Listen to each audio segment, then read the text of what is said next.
What does resilient farming look like? Welcome back to the second episode of Growing Season. I am your host, Tanya Zoshe, and joining us today is a cornerstone of the Zimbabwean cattle industry. From revitalizing the indigenous breeds to leading the Boran Breeders Society. He is a man known to be the pulse of the land. Please welcome Mr. Mark Hook. Thank you, Tanya. Thank you very much. Lovely to be here today.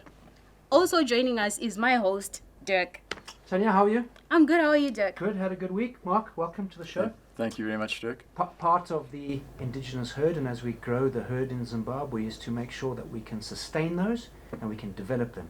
And joining us from Fivet, Devan and Isheunesu, thank you for joining us, gents. Nice to have you on the show.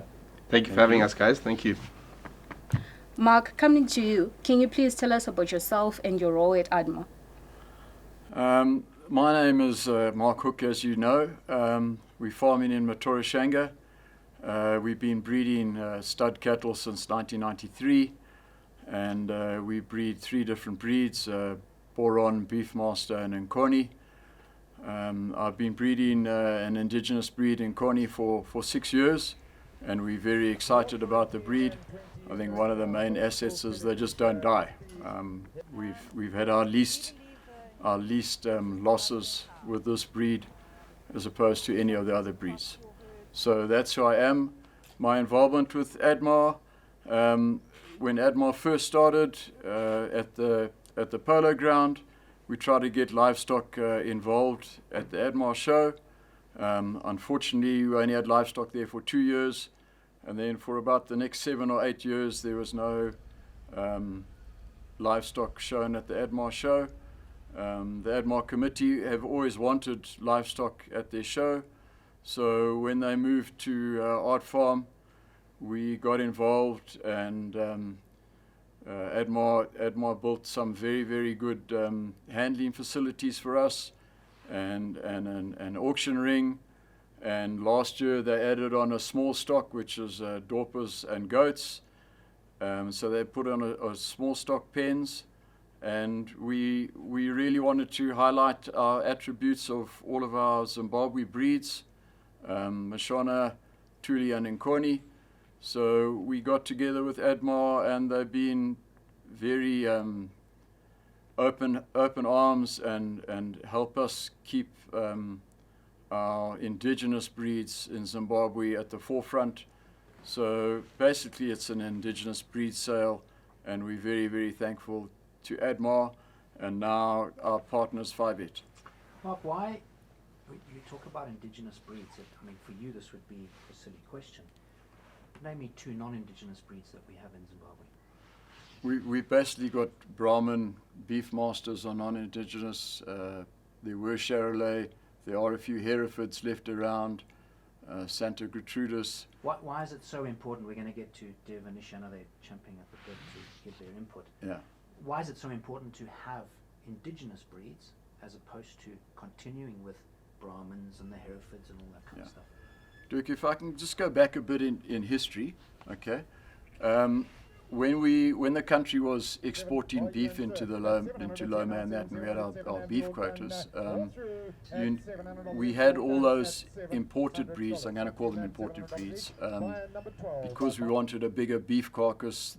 You got a bonus on your Loma exports. You actually got a bonus if your carcass was above 220 kilograms, and if it was less than 2 tooth, so less than like a 2-year-old, you actually got a bonus for that. So it encouraged beef farmers to import very big animals, lots of imported semen, and we ourselves personally imported semen from America, and we had cows weighing as much as 700 kilograms.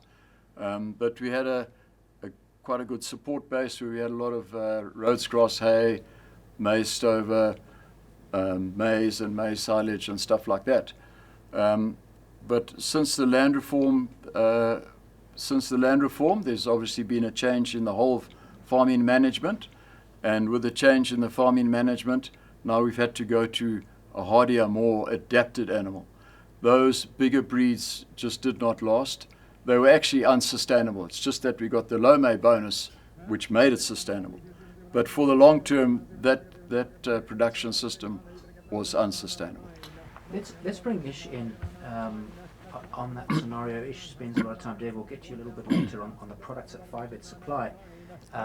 Ish, you spend a lot of time with the farmers and educating them and helping them, whether it's on the feed side or the grass side. Are you seeing a lot of these non-indigenous breeds still in Zimbabwe, or are we phasing those out? So what's happening the most is in the rural areas, there's a mixture of breeds, because there are people who have got... But is that a crossbreed? Because by nature we've had these different cattle and they've crossbred, or are we seeing genuine Brahman and Herefords and... Okay, so in the rural, I know if you take Zimbabwe, for example, Zimbabwe beef industry, I think close to 90% of the herd is in the communal sector. So in the communal sector, there's a lot of mixed, it's more of like crossbreeds. Yeah, with indigenous and imported breeds. So right now we've got more of a mixture. So that sounds good, because if we're breeding a non-indigenous, because we said the non-indigenous is maybe heavier, the indigenous is more hardy. So in my mind, I think that's probably a good result. Is it a good result, Mark, that they crossbreeding? So, Dirk, what it mainly relies on is your environment. So, if you are going to breed a heavier carcass, correct, you are going to breed a heavier carcass, but now you've got problems along the way. If you've got enough food, if you don't have fires, if anything doesn't get burnt, or if you don't have a drought or anything, they will survive and produce you a calf every year. But with our harsh environment in Zimbabwe, and we've got a long dry season it's actually 8 months of a dry season. So we find out that the heavier crossbred animals don't sort of do well out in the communal areas where Ishi's saying it's 90% or more of our beef industries out in the communal areas. So we've got to try and find adapted breeds that are going to survive there. And survival is the key word, yeah. But coming to you, Mark, are you saying if I'm a farmer, I should be choosing the indigenous breed, given that it is more hardy and given that droughts are becoming more frequent in Zimbabwe? Would you say it would be better for me to choose the indigenous breeds over the mixed breed or the pure breeds from the imported breeds? Yeah.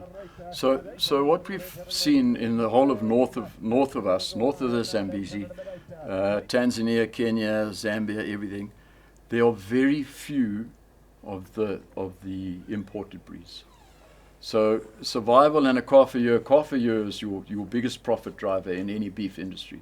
If you don't have a calf, it doesn't matter what size it is, you have no calf, finished. You've got no meat. Well, our indigenous breeds are now producing us a calf every year, hopefully. In the communal areas, we might get a calf every 2 years. But if you have a very, very big animal, it might not survive, but you also might get a calf every 3 years. So your profit driver is all having a calf on the ground. And just like I say, going right in throughout the whole of Africa, it's your indigenous breeds that survive. If the farmer has another system where he can produce hay, or he's got maize stover or silage or something, then he can start bringing in bigger breeds and that to survive. But 90% of our beef are out in the communal areas. The other commercial breeders, yes, they can now start looking at crossbreeding and stuff like that. So your production system must fit your own environment. I can't give advice to any individual guy. Your production system has to fit your own farming and your own environment. Dev, let's bring Dev in here from a Fivet perspective. So we're talking about indigenous herds. We're talking about the bigger imported breed. We're now talking about them crossbreeding. How technical does that need Fivet to be when we're talking about, we won't call them problems, but they're reality, because we have indigenous breed, he's now crossed with a Hereford or a Brahman. Does Fivet, is that as technical as it should be, or it's not really a big issue? Definitely is as technical as it should be, Dirk. So what we do, Fivet, we focus a lot on the on the specifics, on things that are happening behind the scenes, on your management style, on your genetics. Fivet, we're covering the animal health aspect, the animal nutrition aspect, to some extent the genetics, and then we're also helping with management aspects. Those are your 4 pillars to profitable production in Zimbabwe. So on the genetic side, we don't import or contribute much in terms of bringing in semen ourselves, for example, but we do have to understand it. For when our nutrition team formulates a feed or formulates a supplementation lick or a block, we have to understand how they perform against that. It's specific to dairy in most cases, but on the cattle side as well, we conducted Mark, I'm not sure if you remember, we conducted a trial at Koala Park with the Boran Moshana cross, and we saw that was one of the most favorable crossbreeds to have at the feedlot because it produced the best buck per kg, dollar per kg. Just quickly on that, is that also a conversion rate? So you want when you say bang for your buck, I'm feeding him, I want him to get big because I'm going to get a better price. But also, am I right in saying we want that to happen as quickly as possible? Because the longer he's in the lot, the more he's costing me. Correct. Is that correct? Very, very much correct. So you said a Boran and a Moshana. That's Moshana your is an indigenous breed, and then the Boran is the imported breed. Where's Boran from? Kenya. So it's hard. It's adapted to African conditions. It's an interesting blend of genetics. So your Brahman are Bos Indicus, your Boran are 64% Bos Indicus, 24% Bos Taurus European, all those European breeds, and 12% of our African Bos Taurus. So I class it as basically an African Brahman. It's been around for 8,000 years, very disease resistant, very fertile, and just crosses very well with our indigenous breeds. I'm going to come back to that question where you said the feedlot. You mentioned something, Mark, in the beginning about Beefmaster not being an indigenous breed. Is it not? No. Beefmaster was created by a guy called Lassiter in America. It was registered as its own breed in the 1950s. And it's basically made up of 25% Hereford, 25% Shorthorn, and 50% Brahman. So it's still got a bit of Bos Indicus in, 50% Brahman in it. So you said Boran breed, you were happy with that from a feedlot perspective. Fivet don't only do stock feed, they do the veterinary side. Correct. Do these crossbreeds get affected on the veterinary side as well? On what we're vaccinating, the vaccines and all that kind of stuff? Do these crossbreeds get affected? Not so much there, Dirk. Every animal has to be vaccinated for certain things. Every animal has to be, we recommend dipped, dewormed. Biosecurity measures also have to be in place across the board for any breed, any species. So yeah, that's on the animal health side. Okay. But what are the challenges that our farmers facing when it comes to vaccination and veterinary services from your end? Because we're talking about people who are doing commercial farming. At the same time, we're looking at farmers who are in the rural areas. Do they get access to those services from you? So I could answer part of that question, then I'll hand over to Ishe if that's okay. That's okay. So access-wise, they do have access to Fivet countrywide. We do have 11 branches at the moment. We're in all 4 corners of Zimbabwe, from Beitbridge to Chinhoyi to Marondera to Chipinge. You'll find a Fivet branch, and with the bulk of retailers as well. So access to the products is definitely there. Where we think there is a shortfall is on the education part. It's where we continue to push as Fivet. We look to educate the market. No matter what size of the operation, there's always more to learn. So we look at educating that and access to that information. We are doing our best to get it out there through all our social media platforms. We conduct a large number of trainings. I calculated we conducted 168 small-scale trainings last year in total across the country for poultry, for pigs, for beef, for dairy. So we are putting our best foot forward in terms of getting that information out and showing the market and the farmers of Zimbabwe, no matter what scale, that there is access to all of this expertise. And expertise such as Ishe. We've got veterinarians, nutritionists, animal scientists working under our umbrella. You won't find a salesperson in any of our branches who isn't a qualified animal scientist at least. So they know what they're speaking about. They've been well trained on the products, the applications, and the risks and rewards of doing and not doing what you should be doing with animal health. But Ishe will be much more geared to answer and what's happening on the ground. He spends a lot of his time there. So Yeah. So I think in addition to that, the trainings that we do in Zimbabwe, they are free trainings. Why? Because we noticed that there is a knowledge gap between a service provider and a farmer. So we try to engage partnerships with departments like the livestock, the DVS, so that we ensure that the 90% of the cattle herd in Zimbabwe is well catered for. Because those guys are responsible for going out there and help people to vaccinate, to treat, to dip correctly, to deworm. So those are the sort of like engagements that we do in addition to what Devan have said. Okay. And coming to you, Mark, we've been talking about indigenous breeds. We have the Nkoni, the Tuli, the Mashona. But as a farmer, what should I look at when choosing breeds? Because we are looking at a bigger breed that gives me more meat, but at the same time, it might be costly to maintain, like you were saying, given that droughts are becoming more frequent. So what should I consider first before choosing a breed? If I could go back a bit, Tanya, that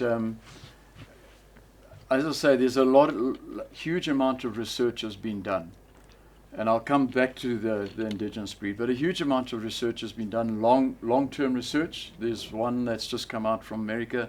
It was 25 years of research over 4 different states, and they've sort of proved that the person or the industry that's making the most profit in America is actually the feedlot industry. But to get an animal to the feedlot, to get a big animal to the feedlot, is costing the farmer more and more and more. So now to our indigenous breeds, we actually want the farmers to make profit, sort of not only the feedlot industry, but the farmers must stay in business and make a profit.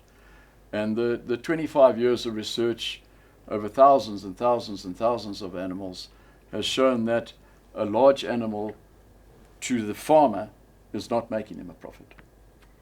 The profit's all been made by the big weaner that the feedlot guy can afford the food to put into that large weaner and grow that weaner out, and the feedlot is making the most profit. But the smaller, when I say smaller, our indigenous animals are actually the right size for our environment and for the farmer to get a calf and to make a profit out of it. So where are we going to get our larger breeders weighing, let's say, 500 kilograms?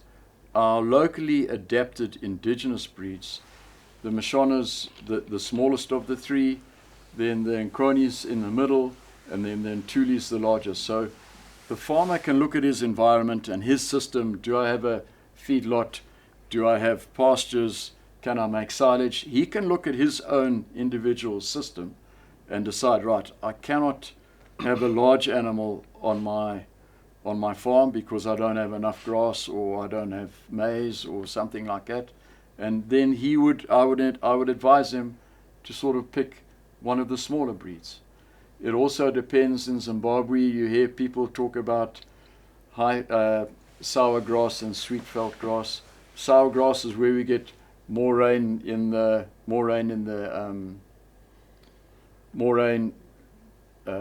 our rainy season, and the grass grows very quickly. And then I'm sure Ishi's going to talk about his grass, but then in our high veld you land up with a lot of lignin. There's not enough protein in it, and that's called sour veld. So the smaller breeds do better in the sour veld. In the low veld, Matabele land, low veld, the places which get less rain, sort of south of the country and west, the more south you go and the more west you go, your grasses grow a lot slower. They have a lot of leaf in them. That's sweet veld. Your leaf has got all your protein and everything in. So you can go for a larger animal in the south and the west. So you've got to look at your environment and look at your grasses, and then the farmer can decide which breed is going to fit his environment. If he tries to put a big animal into an environment where there's lots of lignin, sourfelt, he's going to spend a lot of money on food. Fivet will be very happy. They'll be smiling, but the farmer's not making any profit. And as I say, in the low felt, they have a sweet felt, yeah. Mark, you said you farm where? Matorashanga, which is sourfelt, yeah. So you struggle a little bit with that grass issue? Yeah. We struggle. It grows very, very fast, very, very nutrient in the rainy season, in the beginning of the rainy season, as long as you're only eating the leaf and keeping it short. If you let it get too long, and then your Too lignin, much of that. yeah. So research has shown an animal just eating what I call the chocolate, the leaves, can eat about 63 kgs a day. It's all highly nutritious. He's always hungry. It's like us just eating chocolate. You're always hungry. You've got nothing to fill you up. And it gets nice and fat and grows very well. As soon as you let it go to that, the lignin, animal can only eat about 43 kgs. It takes longer to digest. He's always full. He can only eat about 43 kgs. So you can manage, the beginning of the rainy season, you can manage how you graze the grass. But in the sweet felt, he's got lovely leaf all the time. So while you're pulling part of my table out, because it is my table that you, we're going to speak to Ishi because we discussed this before we started the show. So Mark's clearly clued up on this kind of stuff. But here I am thinking, maybe I'll do some cattle. And I've got a little bit of land. I didn't originally know about this problem of the north and the south. And now I'm looking and going, well, cheapers, I've got cattle in the north. And someone told me how profitable it is. And the challenges that we're facing is environmental. Mm-hmm. It's ensuring that we have enough. So the north is great because I'm going to have lots of grass, but it's maybe not great to eat. So you brought a couple of props here. I'm assuming this is some of the stuff that you educate the farmers on when you do these field days. So the floor is yours. Explain this grass issue to us, Ish. All right. So first things first, before people start cattle farming, we should talk of the key things like what Devan mentioned, your animal health status. You have to ensure that you've got enough knowledge that this is what you need to do. You need to vaccinate and when. Then the dipping. But hang on, so that stuff you can teach us, right? So if I come to Fivet, you can educate me on that. Definitely. 100%. Right, good. Yeah. Then when it comes to the land, the golden resource in beef production is grass. In as much as we then educate people to use blocks and leaks, that is supplementary, but it's supplementing to the grass. So every other day, you must ensure that your animal will have enough grass to fill the gut. Then the supplement now will come to help digestibility of the poor quality grass that you mentioned. Even in the sour felt, if you've got enough grass and good quality supplement, your animals will look good, and they'll produce well. So I've got different stages of grass here. So what I normally tell people is, during the rain season, this is what you see. But you won't see this throughout the year. This grass will change. In the rain season, the chocolate grass is there. The animals will be feeding on the chocolate grass. But then, as the season goes by, it will start changing color. So I normally tell the farmer, they come to me and ask, okay, what supplement can I use today? I don't tell them, go and feed a protein or a phosphorus supplement. What are you seeing in your field? Are you seeing this? Are you seeing this? Or there's nothing. You understand? Where's the protein here? So the protein is in the leaves. When the grass is growing, when it's vegetative. So these green leaves, they've got a lot of nutrients. But then as it grows, you start to see seeding, as you were mentioning. All the food will go to the seed, and the rest will go to the roots for growth next year. So what it means now is this, the grass that we'll be seeing this time of the year is more of like fiber. But then what do we get from fiber? You get your energy from fiber through your volatile fat acid and digestion. So for you to get there, you need to take care of your rumen, the gut. So the education system that we must impact to new farmers, as you mentioned, is for them to understand the importance of gut health. importance of rumen microbes so that they understand, oh, if I give a supplement, let's say a protein supplement, that protein is going to enhance the gut health.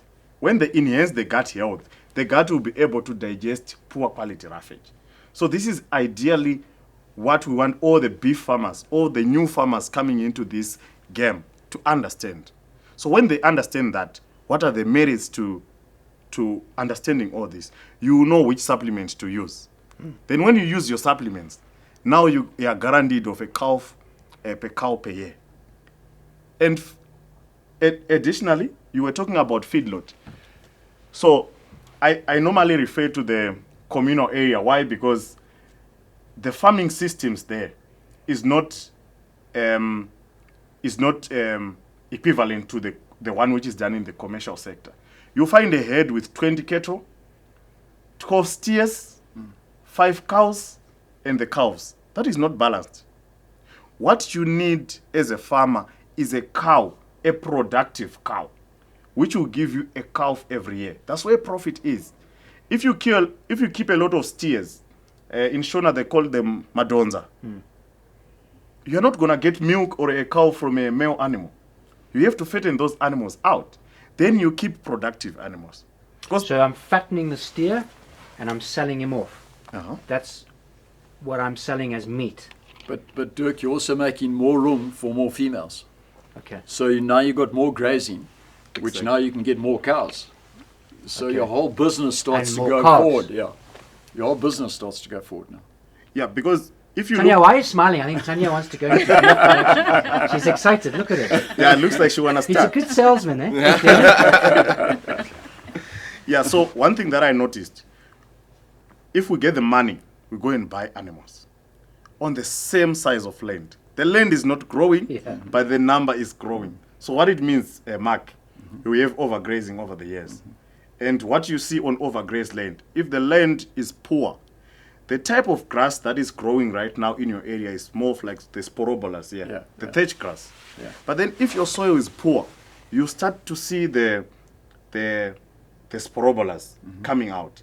You know that the one which is not palatable. Yeah. If you see that type of grass in your grazing land, just know that your soil is now poor. Yeah. So those are the things that we need to look at. It's not just grass, but there are types of grass which grows. But those are issues that we're going to have. Yes. So how do we remedy that? So Mark can't get rid of his cattle because he's got sporobolus or unpalatable grass. Devan, does Fivet have a solution to that? We do, and I'm going to have to pass it back over to Ishe because he's also the nutrition man. Is he? Yes. So I think there are a lot of companies in Zim which are focusing on field reinforcement. You, Mark, I know you do your, is it the banner grass? Yeah. Dirk, we've been working on it for a long time. As you know, land's an infinite commodity, and Zimbabwe is actually short of land, I'd like to say, and it's probably been overused at the moment. So there are grazing systems. You can actually triple the amount of grass you can produce if you get your soil right and your grazing system right. So there are grazing systems where you can actually triple your volume of grass if you graze it all at the right time and in a certain way. And there are people are looking at lots of different grasses that can now fortify our velds. But it's all about grazing management and actually looking after the soil.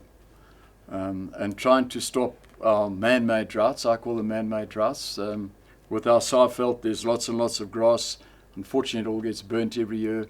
So, Vision 2030 to increase our national herd, and that has been badly hampered by all the veld fires and just burning 8 months of food. That's what it is. I mean, if she says this is our energy, correct, 100% correct. Fivet now will give you the protein to increase the microbes and the microbe activity in your gut. And it's like all of us. The more we can eat, the fatter we get. So that's what you want to try and get your animal to do. You don't want your animal taking 8 hours to break down your lignin. if you can give him a protein lick or a supplement or something like that, he can possibly break that down. I'm not a scientist, but he can possibly break it down in 5 hours instead of 8 hours. Now he's hungry again. Yeah. Whereas, so that's where you want your supplements to come in to assist to break down all this lignin in the sow felt. Isha, coming to you, we've been talking about supplements, but can you tell us in detail the products that you have for herd and for flock management? All right, so not about cattle only. Fivet will also do your poultry feeds, your pig feeds. Then on top of that, the cattle feed, obviously, for supplementary feeding in cattle and sheep, we have got your ruminant 35 lick for winter, and your cattle 45 lick, different winter blocks we do have. And on top of that, we can give you like you can have like a concentrate called Fivet Nappy Tappy 98, which you can mix with your raw materials on farm, your salt, your maize bran, to make your lick for cattle, sheep, and goats. Okay, coming to you, Mark. When and where is ADMA taking place this year? Tanya, ADMA this year is the 4th, 5th, and 6th of June. It's at Art Farm, which is just off Ferrari Drive. Very easy to get to. It's not only livestock. There's all the center pivots, equipment, combines, borehole drilling rigs, just planters, tractors. It's all basically equipment that you can buy in Zimbabwe, plus our indigenous breeds exhibition, so people can come and learn. Every breed society, Mashona, Thule and Koni, Zimbabwe herd book, and the small stock, the Dorpers, will all have a tent there, so people can come and ask questions and learn about all the different breeds at ADMA. We will be there for the full 3 days, and it would be lovely to see as many people as we can coming to find out about our own Zimbabwean breeds. Okay, so ADMA has been running for 3 years straight, right? How has it evolved over the years? Well, no, ADMA has really been going probably for the last 15 years, but the livestock have been involved for the last 3 years. And like I said earlier, we are very, very glad that ADMA have agreed to promote our indigenous breeds. It's the only really place in Zimbabwe or show or sale or whatever where we can promote our own Zimbabwean breeds. So we're very thankful for ADMA for allowing our Zimbabwean breeds to be shown to the public for a full 3 days. And then of course there is the sale on the 6th of June. The sale will start at 10 a.m. We're very thankful to our sponsors, Fivet. They have really come to the party and come up with some really generous vouchers for buyers of our indigenous breeds and our small stock. Okay, what else do you have in the small stock category? The small stock category, we have Dorper. They're not an indigenous breed, but they are indigenous to South Africa, and they are our biggest breed in Zimbabwe. But we do have our own Zimbabwe Nguni sheep breed. There will be some rams on sale for anyone wanting to go into our own Zimbabwean sheep breed. Some of the small stock farmers might know them. They call them in South Africa the fat tail. That's what they call them in South Africa, but they are very, very resistant, more resistant to worms. They're more suited to our Zimbabwe environment. They're not a high management sort of sheep breed. So we also showing off our own Zimbabwean sheep also at ADMA. Fivet, I heard you're part of the sponsors for ADMA. Can you please tell us why did you choose to sponsor ADMA? So, Tanya, the important thing, Fivet's looking to educate farmers on best practice, on helping farmers achieve a sustainable, profitable, efficient production system in no matter what the livestock is. And, adding adding on to that, to support the Indigenous sale of Zimbabwe, to promote our indigenous breeds, we really do value that aspect of it. As Mark mentioned, there's no sale that's focused around the indigenous breeds of Zimbabwe, and we thought it would be a very good opportunity for us to help the farmers to promote the breeds and just to play any hand that we can to help. So really, that's our motivation behind it, is assisting the farmers, the breeders such as Mark, who all put a lot of time, effort, resources into promoting the indigenous breeds. So as Fivet, we wanted to help with that. And it's never going to be about Fivet. It's going to be about the breeders themselves. We're currently shooting promotional videos with all the different breeders out there to promote themselves as breeders, what they do to add value to the animals, to make them a valued commodity or an asset to have. So we really want to punt and push these breeders and the indigenous breeds to the whole market of Zimbabwe. It's not a one-size-fits-all with what breed you choose. We were discussing earlier, how do I choose a breed for my farm? The best way to find out is to join the indigenous breed societies, the Nkone Society, the Mashona Society, the Thuli Society, and come visit them at ADMA, at the show, at the stand, and hear from them, hear where they're farming, what region, where is the Nkone more proficient in Matabele land, where is the Thuli more proficient. So we all need to be open book with each other, and we want to make as much noise about it as possible. So that's really why we did take up this task. I just heard that you have a little surprise for the farmers that are coming to ADMA for the livestock sale. Can you please tell us about that? Correct. So for all those who are looking to register to buy, we are looking at giving away $4,000 worth of vouchers to spend at Fivet Pomona.